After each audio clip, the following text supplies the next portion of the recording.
ইবা আসলে দীর্ঘদিনের সমস্যা। ইবা আর আগে চেয়ারম্যান আমলের মধ্যে কি কিছু ইয়া করে বারো টালা ফেলা গিয়েছিল এর মধ্যে ফেলাই জানে এটা গত 2 বছর তারা ফ্যামিলিগতভাবে ফেলাই কিন্তু ইবা হন ইয়া নাই। 8 তারিখ পর্যন্ত দুনিয়ার লোড বিয়াগুন বুড়িতে জানা থেকে নিয়ে সর ইবের হন খবর ইয়ারা চেয়ারম্যান বানাই এখন নতুন করে নারা কি আর সি ওয়ার্ডের চেয়ারম্যান। তো আশা করি চেয়ারম্যানে কিছু পদক্ষেপ লইব। চেয়ারম্যানে তো বেশ হামঘরের উত্তর গুলিচর ইন্দি চারিমিকা হামঘরের কিন্তু ইন তো আসলে ঘর দুয়ার বাড়ির গানানো না কিন্তু 8 তারিখ পর্যন্ত ও ইয়ে নখনো পদক্ষেপ কিছু নলর। তো আশা করি সামনে গরিব ইয়ে নারা আশাবাদী ইয়ানগর।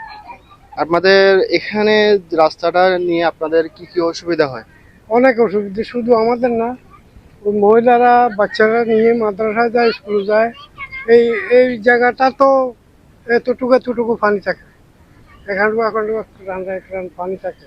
এই সময় যাইতে পারে না, আসা যাওয়া করে, কত রকমের গালি দেয় মহিলারা, আমাদেরকে গালি দেয়।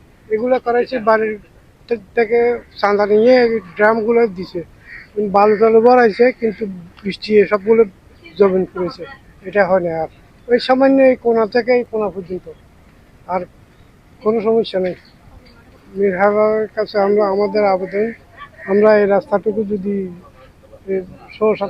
যদি ভালো করতে পারে। এই বর্ষার দিন আসছে, আবার পানি উঠে যাবে।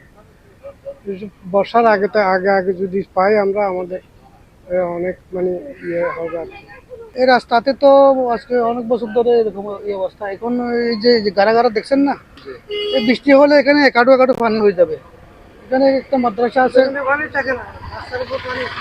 আছে, তারপরে আশা ভবতলা স্কুল আছে, মোহাম্মদীয় মাদ্রাসা আছে। ছোট ছোট বাচ্চারা আসতে যেতে অনেক কষ্ট হয়, একেবারে হাঁটু পরিমাণ পানি হয়ে যায়। এখন এটুকু যদি রাস্তা হয়ে গেছে, অলরেডি এখানে রাস্তা হয়ে গেছে, এই অল্পটুকু রাস্তা বাকি রয়েছে। আজকে অনেক প্রায় 1 বছর ধরে এরকম চলতেছে। এটা রাস্তার কাজ করবে বলে এখনো কাজ করা হয় নাই।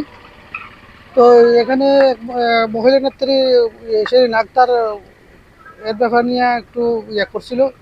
আগে যখন আওয়ামী লীগ যখন ক্ষমতা ছিল তখন ও অনেক চেষ্টা করছিল, তো এখনো পর্যন্ত কিছু হয় নাই।